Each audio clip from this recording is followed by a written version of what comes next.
Hello' বন্ধু বান্ধৱীসকল, আশা কৰোঁ আপোনালোক সকলোৱে ভালে আছে। তো আজি মই লৈছোঁ আপোনালোকৰ বাবে এটা নতুন ভিডিঅ'টো হ'ল যে যিসকলৰ বাৰ্থ চাৰ্টিফিকেট আছে বা যিসকলে বাৰ্থ চাৰ্টিফিকেট বনাইছে, তো আপোনালোকৰ বাবে এটা নতুন নিয়ম, এটা নতুন আপডেট আহি গৈছে। তো আপোনালোকৰ যদি বাৰ্থ চাৰ্টিফিকেট আছে, তো এই ভিডিঅ'টো অলপো স্কিপ নকৰাকৈ চাব, কাৰণ কি নতুন নিয়ম আহিছে বা কি নতুন ৰুলছ আহিছে তো আপোনালোকক জনাটো খুবেই জৰুৰী। আপোনালোকে জানি লওক, কাৰণ বাৰ্থ চাৰ্টিফিকেট থকা সকলে জানিবই লাগিব এই নতুন নিয়মটো বা নতুন ৰুলছৰ বিষয়ে। তো আৰু আপোনালোকৰ যদি বাৰ্থ চাৰ্টিফিকেটত কিবা নাম বা আপোনালোকৰ যদি কিবা ডেট অফ বাৰ্থটো বা এড্ৰেছটো আপোনাৰ কিবা ভুল হৈ আছে, বা আপোনাৰ দেউতাৰ নাম বা আপোনাৰ মাকৰ নাম যদি কিবা নাম ভুল হৈ আছে, তো সেইটো আপোনালোকে কেনেকৈ কাৰেকশ্যন কৰিব বা অনলাইন আপোনালোকে কেনেকৈ কৰিব, সকলো ডিটেইলছ আজি এইটো ভিডিঅ'ত মই আপোনালোকক এইটো যে জনাই দিম। তো নতুন নিয়ম আহি গৈছে। তো আপোনালোকৰ যদি বাৰ্থ চাৰ্টিফিকেটখন যদি আপোনাৰ আছে, যদি আপোনালোকে বনাইছে, তো এই ভিডিঅ'টো অলপো স্কিপ নকৰাকৈ চাব, কাৰণ নতুন নিয়মটো বা নতুন ৰুলছটো জনাটো খুবেই জৰুৰী। তো কি নতুন নিয়ম আহিছে আপোনালোকে জানি লওক, আৰু আপোনাৰ যদি কিবা ভুল হৈ আছে সেইটো কেনেকৈ কাৰেকশ্যন কৰিব এই প্ৰচেছটোও আপোনালোকে জানি লওক। তো ভিডিঅ'টো অলপো স্কিপ নকৰাকৈ প্ৰথমৰ পৰা শেষলৈ চাই থাকিব। আৰু যদি মোৰ চেনেলত নতুন হৈ আছে, তেনেহ'লে প্লিজ চেনেলটো ছাবস্ক্ৰাইব কৰিব আৰু কাষত থকা বেল আইকনটো অন কৰি দিব। আৰু এইটো ভিডিঅ' আপোনাৰ বন্ধু বান্ধৱীসকলৰ ওচৰত হোৱাটছআপত, ফেচবুকত যিমান পাৰে আপোনালোকে শ্বেয়াৰ কৰি দিব, যাতে সকলোৱে এই ভিডিঅ'টো চাই বাৰ্থ চাৰ্টিফিকেট থকা সকলৰ কি নতুন ৰুলছ বা নতুন নিয়ম আহিছে সকলোৱে যাতে জানিব পাৰে। তেন্তে বলক ভিডিঅ'টো আৰম্ভ কৰোঁ। প্ৰথমতে আপোনালোকে এই নতুন ৰুলছ বা নতুন নিয়মটোৰ বিষয়ে আপোনালোকে জানিলে কি নতুন নিয়ম আহিছে।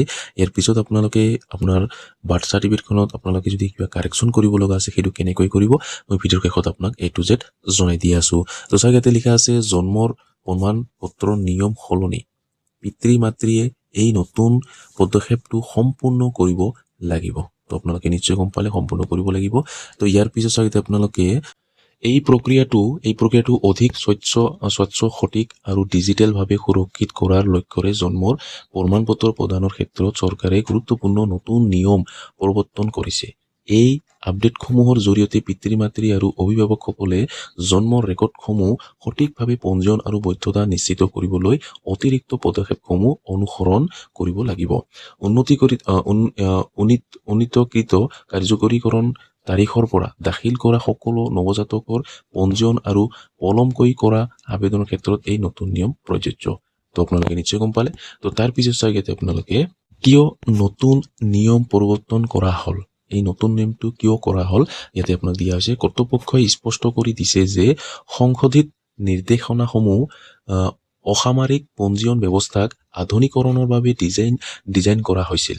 বহু ৰাজ্যই জন্মৰ তথ্য অসম্পূৰ্ণ, পুৰণি, হাতৰ প্ৰক্ৰিয়া আৰু প্ৰমাণ পত্ৰ প্ৰদানত পলম হোৱাৰ বাবে উদ্বেগ প্ৰকাশ কৰিছিল। তো আপোনালোকে নিশ্চয় গম পালে। নতুন নিয়মৰ লক্ষ্য হৈছে এক সুশৃংখলিত ডিজিটেল অভিলেখ সৃষ্টি কৰা, যিটো ভৱিষ্যতৰ কাম যেনে বিদ্যালয়ত নামভৰ্তি, চৰকাৰী নথিপত্ৰ, পাছপৰ্টৰ আবেদন আৰু সমাজ কল্যাণ আঁচনিৰ বাবে ব্যৱহাৰ কৰিব পৰা যাব।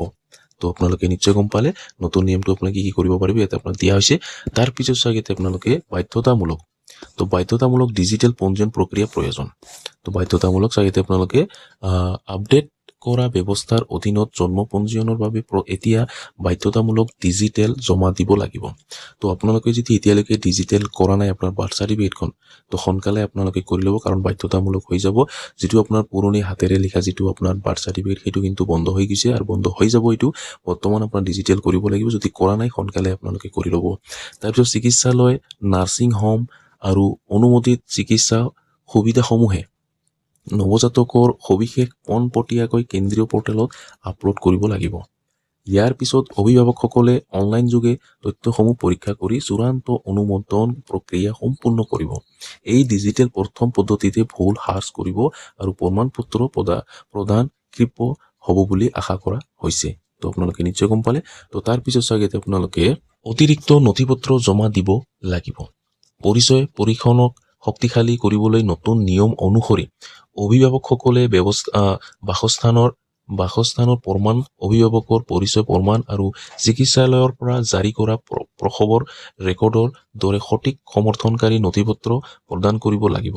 এই নথি পত্ৰসমূহ প্ৰমাণ পত্ৰ অনুমোদনৰ পূৰ্বে পঞ্জীয়কে ক্ৰছ চেক কৰিব। লক্ষ্য হৈছে চৰকাৰী ৰেকৰ্ডত নকল বা ভুল প্ৰৱেশ ৰোধ কৰা। তো আপোনালোকে নিশ্চয় গম পালে বহুতে কিন্তু ভুৱা ডকুমেণ্টছৰে বা ভুৱা তথ্যৰে কিন্তু বাৰ্থ চাৰ্টিফিকেট বনোৱা হৈছে। তো এতিয়া আৰু সেইবোৰ আপোনালোকে কৰিব নোৱাৰিব। স্পষ্ট জনাই দিয়া হৈছে যে ইয়াতে লক্ষ্য হৈছে চৰকাৰী ৰেকৰ্ডত নকল বা ভুল প্ৰৱেশ ৰোধ কৰা। তো আপোনালোকে নিশ্চয় গম পালে। তো ইয়াৰ পিছত চাগে আপোনালোকে সংশোধনসমূহে অধিক কঠোৰ প্ৰক্ৰিয়া অনুসৰণ কৰিব। নাম, বানান, তাৰিখ বা অভিভাৱকৰ সবিশেষৰ যিকোনো পৰিৱৰ্তন হ'লে এতিয়া অতিৰিক্ত পৰীক্ষণ আৰু কেতিয়াবা শপতনামাৰ প্ৰয়োজন হ'ব। কৰ্তৃপক্ষই জোৰ দিছে যে এই সংশোধনসমূহ নিৰ্দিষ্ট সময়সীমাৰ ভিতৰত প্ৰয়োগ কৰিব লাগিব।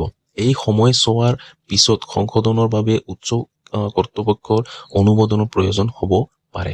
তো আপোনালোকে নিশ্চয় গম পালে। তাৰপিছত ইয়াতে সাৰ্বজনীন নথি হিচাপে কাম কৰিবলৈ জন্মৰ প্ৰমাণ পত্ৰ। সংস্কাৰৰ এটা গুৰুত্বপূৰ্ণ অংশ হ'ল নতুন ডিজিটেল জন্মৰ প্ৰমাণ পত্ৰখনে এতিয়া একাধিক উদ্দেশ্যৰ বাবে এক সাৰ্বজনীন নথি হিচাপে কাম কৰিব। বিদ্যালয়ত নামভৰ্তি, ভোটাৰ ID, আবেদন, পেন কাৰ্ড, আধাৰ, আনকি চৰকাৰী সুবিধা আঁচনিৰ বাবেও ইয়াৰ ব্যৱহাৰ কৰিব পাৰি। ইউনিফাইড ফৰ্মেটে বিভিন্ন বিভাগত বাৰে বাৰে পৰীক্ষণৰ প্ৰয়োজনীয়তা হ্ৰাস কৰে। তো আপোনালোকে নিশ্চয় গম পালে। তো আপোনাৰ যদি বাৰ্থ চাৰ্টিফিকেটখন বনাইছে, আপোনাৰ হাতে লিখা যিটো বাৰ্থ চাৰ্টিফিকেট সেইটো যদি এতিয়ালৈকে ডিজিটেল কৰা নাই, তো সোনকালে আপোনালোকে ডিজিটেল কৰি লৈ ল'ব। তো ইয়াৰ পিছত চাগে আপোনালোকে ইয়াতে কোৱা হৈছে অভিভাৱকসকলক সময়মতে প্ৰক্ৰিয়াটো সম্পূৰ্ণ কৰিবলৈ পৰামৰ্শ দিয়া হৈছে। তো আপোনালোকে সোনকালে কৰি ল'ব। ইয়াতে চাওক, পলম হোৱাৰ পৰা হাত সাৰিবলৈ অভিভাৱকসকলক পৰামৰ্শ দিয়া সময়সীমাৰ ভিতৰত পঞ্জীয়ন প্ৰক্ৰিয়া সম্পূৰ্ণ কৰিবলৈ আহ্বান জনাইছে। বিষয়াসকলে প্ৰাৰম্ভিক পদক্ষেপত চিকিৎসাসমূহে সহায় কৰি যাব, কিন্তু চূড়ান্ত পৰীক্ষণ পৰিয়ালে কৰিব লাগিব। পলমকৈ পঞ্জীয়ন কৰিবলৈ অতিৰিক্ত নথিপত্ৰ আৰু পৰীক্ষাৰ প্ৰয়োজন হ'ব পাৰে। তো আপোনালোকে দেৰিকে যদি আপোনালোকে বনায় তেতিয়া কিন্তু বহুত ডকুমেণ্টছৰ কিন্তু প্ৰয়োজন হ'ব।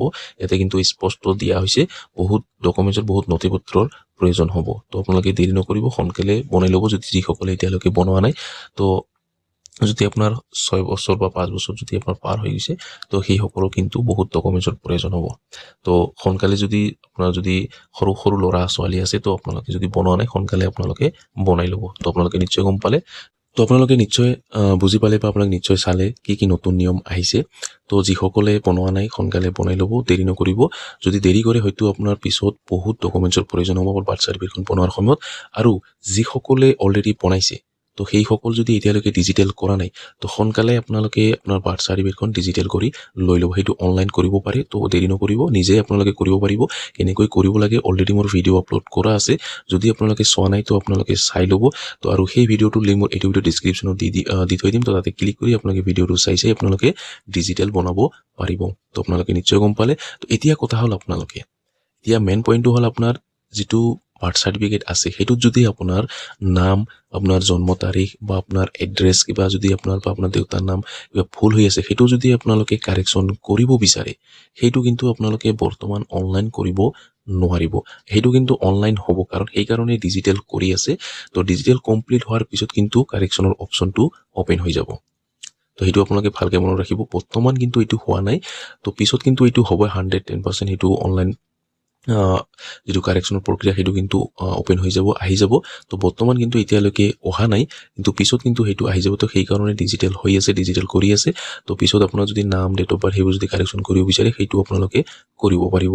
তো বৰ্তমান কিন্তু আপোনালোকে কৰিব নোৱাৰে, অনলাইন কিন্তু কৰিব নোৱাৰে বাৰ্থ চাৰ্টিফিকেটখন কাৰেকশ্যন। তো আপোনালোকে নিশ্চয় গম পালে।